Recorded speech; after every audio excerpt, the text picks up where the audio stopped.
Hello friends, আসসালামু আলাইকুম। তো আমি আর আমার লাইফে চলে গেলাম মাদারীপুর। শরীয়তপুরের পাশেই মাদারীপুর ছিল। তো শরীয়তপুর পুরোটাই ঘোরা হয়ে গিয়েছিল। তো ভাবলাম কেন না মাদারীপুর যাওয়া যাক। তো মাদারীপুর লেকে গিয়ে তো আমি অবাক, তেমন কিছুই ছিল না, একটা লেকে ছিল। তবে পাশে একটা সুন্দর রেস্টুরেন্ট ছিল, সেখান থেকে খুব ভালো একটা ভিউ আসছিল। তো আর আমি সেখানে চলে গেলাম। তো রেস্টুরেন্টের উপরে উঠলাম, ও ভিডিও করে দিয়েছিল। আর আমাদের একটা গুড লাক হলো, আমরা যেখানে যে সেখানে মানুষ থাকে না, আর আমরা পুরো পরিবেশটা একদমই পিসফুল এনজয় করতে পারি। তো এটা আমি আমাদের গুড লাক মনে করি।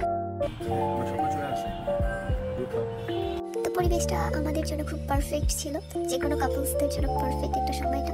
তো ও আর আমি একটু ভিডিও করে নিলাম। তো পরিবেশটা এতটাই পিসফুল ছিল যে আমাদের একদম উঠতে ইচ্ছে করছিল না। আর আমি আমার লাইফ লাইনকে সাজাতে পছন্দ করি, এই জন্য আমি ওকে একটু মেহেদি পরিয়ে দিয়েছিলাম। আমরা খাবার খেয়ে বাড়ির উদ্দেশ্যে রওনা দিয়েছিলাম, কারণ সন্ধ্যা হয়ে যাচ্ছিল।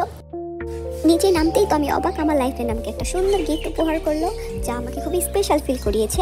দেন আমরা ঘুরে ফিরে একটু এনজয় করেছি, কারণ অনেক দূর থেকে আমরা এসেছিলাম। দেন যাওয়ার পথে মাদারীপুর ব্রিজে একটু নেমেছিলাম, সেখান থেকে আমরা বাড়ির উদ্দেশ্যে রওনা দিয়ে দিয়েছিলাম।